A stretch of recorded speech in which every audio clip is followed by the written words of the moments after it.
Good evening. This is the last video I'm making for the year 2009. And we've seen a lot this year. We've seen the expansion of the war into Pakistan. Now they're talking about targeting cities, American Federal Police Force, the FEMA camps are still there, Copenhagen, New World Order currency. The list goes on and on and on. We continue to give China all these weapons. The future is going to be very interesting, but that doesn't mean you should be in paralysis mode. That is the point of this video. If you look back the last 8 years since September 11, 2001, we've become so aware of some of the problems in our world. Now's the time to come to solutions. Put aside some of the infighting. Some people are going to choose to stay in that box or choose to stay in the box being afraid of the government, afraid of what they're going to do to them if they blog something, if they say something. And the type of open rebellion that we're calling for isn't a violent one, but it's a revolution of consciousness.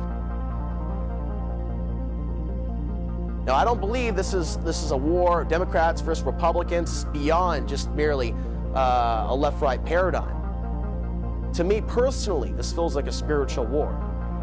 And I think there's a lot of things going on in the unseen realms, but without getting dogmatic and telling you exactly what's going on, I do believe that these are really challenging times, very interesting times. There's no reason any of us, whether you're working or not, should be bored at this time. Now, I don't believe the end of the world is coming in 2012, but I believe that our world is already changing as we know it. Just take a look around. And I'm not talking about Copenhagen or man-made global warming. You know, when you look at 2012 and when you look at the work of John Major Jenkins and you learn about the galactic alignment and you learn about the 26,000 year cycle that's going to be completing itself on December 21st, when you learn about the magnetic field, it has been incrementally shifting in the last 2,000 years, even more so in the last couple of years, they've actually even found holes in the magnetic field. It makes you wonder, what the hell is going on planet Earth today? Things are speeding up.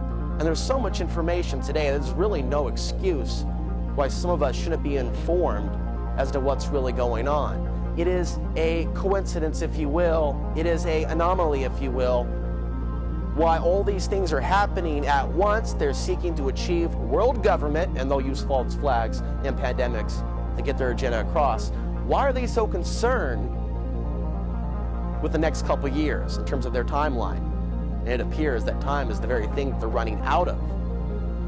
So I'm not someone here telling you that the end of the world is coming, that you're going to end up in a FEMA camp, that you're going to die, that you're going to grow up enslaved.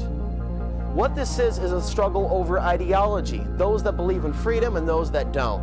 Thanks to the internet, thanks to information, thanks to alternative media communications, we have had victories. But you're not going to hear about those victories on the mainstream media. If we don't take action now and keep the momentum going, who knows what's going to happen to us? You know, if a woman is in a car and someone's trying to abduct her, it's in her best interest to fight. Otherwise, she doesn't know that she's going to live to see tomorrow if she goes along to get along with a kidnapper. How do you think our situation is any different? This revolution in consciousness does not just involve the United States. It involves the people of China as well. They have had their internet censored for a reason, to keep information away from the people. Tiananmen Square is a perfect example. Why don't they want their own people knowing their own history? Because people don't rebel against the system when they think they're free. We've been living under a covert dictatorship for a long time in this country, and now it's becoming more overt by the day. It might seem that a lot of people are going along to get along and they're not going to unplug voluntarily through their own free will and volition from this thing that we call the Matrix, but that's their own story, that's their own karma, that's their own journey. This is about you. How are you responding to this information? 8 years since 9/11, we now know more about the systems of control, the families, the bloodlines, the surveillance society, the potential plan to tax us by our breathing. Now they say that we are pollutants, exhaling CO2. The very awareness of that information and sharing this information on a global scale is the very thing that could set us free from this enslavement reality, this master-slave relationship. And our thoughts have power.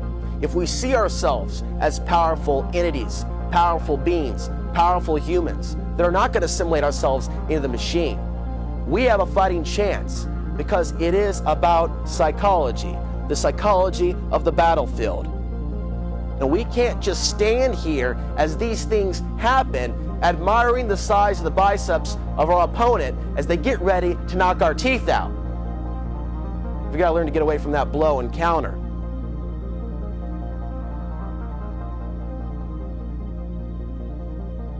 They're going to bankrupt this country. There's not going to be enough food to go around. There's going to be a crisis that they're manufacturing that we're going to experience here in the U.S., and it's all a matter of how we respond to these coming challenges.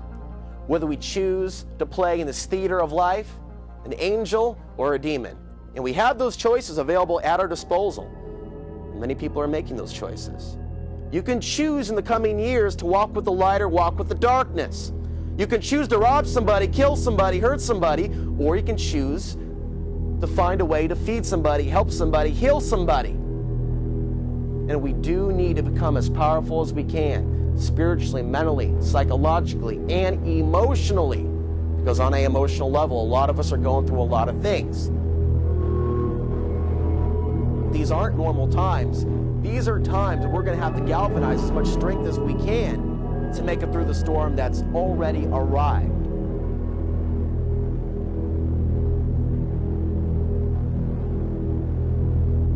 What you have to realize is this is about survival. And all those different categories that I mentioned earlier, emotional, spiritual, psychological.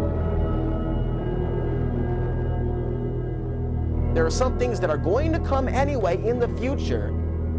It's all a matter of how we respond to the coming changes, how we react to the coming changes, whether we do so in a mindful way or whether we do so in another way, by reacting the way the system wants us to react.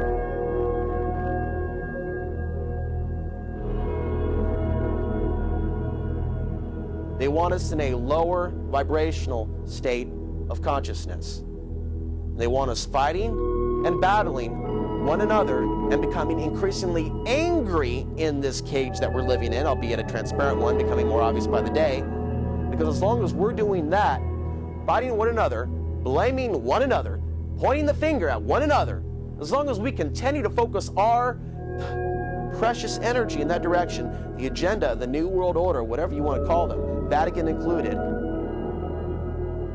the agenda continues to roll on in the dark of night while we're busy in the prison yard playing to shank one another. I mean, you really take a close look at what's going on, it's obvious they want a race war. It's obvious why they've chosen to use a half-black man to take us to the next level of the New World Order. And nothing's going to change in terms of really taking back your own country until people begin to burst through that left-right paradigm and then go beyond that, though, into something more spiritual, because there is great darkness on this planet. And I don't need to use the Bible. I don't need to quote Scripture to back up what I'm saying.